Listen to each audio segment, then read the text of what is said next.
Raju went to the hospital with his ill mother. The doctor denied treating as they belonged to a lower caste. Ramu and his wife have 3 sons and 2 daughters. While his sons go to school, he denied permission to the girls to go to the school. 3 young boys from a slum suddenly got arrested and locked up in a prison. They were not sure about the reason of arrest. They or their families were not aware of anything and they were tortured. They were not even allowed to meet anyone. Had we been in the situation of Ramu's daughters or Raju or the young boys, what would have we longed for? I'm sure we would have longed for equality. To be treated by the doctor the same way he treats others. To be able to go to school the same way our brothers do. To be able to know the reason of arrest and also raise our voice if we are not guilty.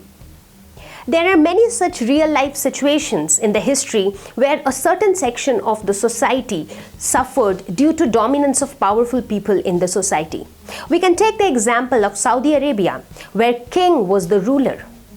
The king appointed or selected the legislative, the executive, and even the judges. So basically, the legislative, executive, and judiciary all were under the king. Media was not allowed to publish against the king. Citizens were not allowed to revolt against the king. Women had many restrictions and they were not considered equal to men. Everybody had to follow Islam. There was no freedom of religion. So looking at all these examples, it is important that we have a system which guarantees at least a minimum to everyone, whether he is rich or poor, educated or uneducated, man or woman, or majority or minority. And this is where we talk about rights. Rights are reasonable claims by people recognized by the society and sanctioned by law. Let us try to understand this definition of right word by word. Let's first take reasonable claims. What do we mean by that?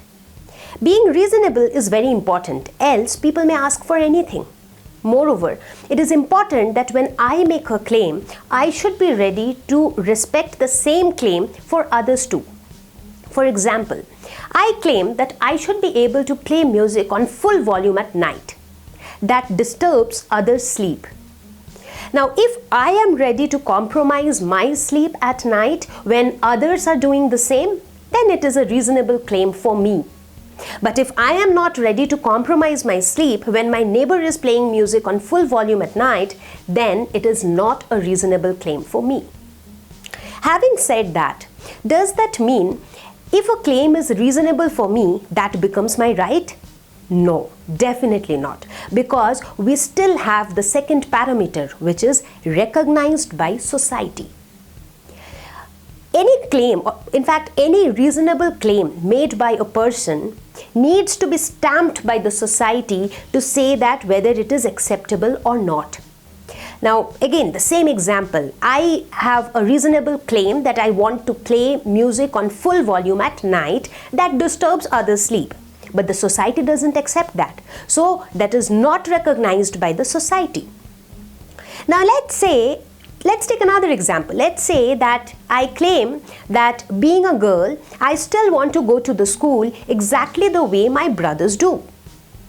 Now the society feels that girls and boys should get equal opportunities and therefore they feel that my claim is reasonable and therefore they also feel that it is justified enough. So in this case, my claim is reasonable as well as it is recognized by the society. Now comes the third parameter, sanctioned by law.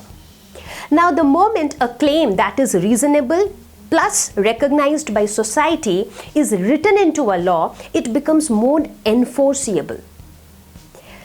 Because if it is not written into a law, people do not really follow the claims. For example, let's talk about Ramu's daughters.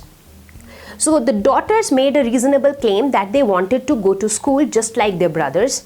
The society recognized their claims, but Ramu still doesn't send them to school. Why? Because there is no compulsion on Ramu to send them to school. But when it is sanctioned by law, when it is written into a law, then Ramu must abide by the law, because if he doesn't follow law, others may approach the court to protect their rights. So that is why a right is something which is a reasonable claim made by a person, recognized by the society and sanctioned by law. Why do we need rights?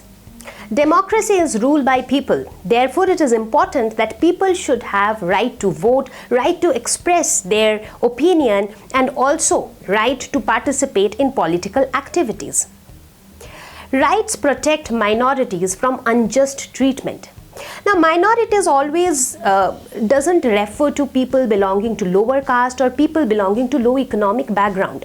Sometimes people speaking a different language in a particular region also becomes a minority. For example, people speaking in Malayalam staying in Punjab could be a minority there. Similarly, people speaking in Punjabi and staying in Kerala could be a minority in Kerala. So it is important that the Malayalis staying in Punjab are not exploited by the locals in Punjab, and that is where we have rights. Rights also ensure that the majority do not try to overuse their dominance and exploit other communities. Rights also puts a check on the government so that they protect the rights of the citizens of the country.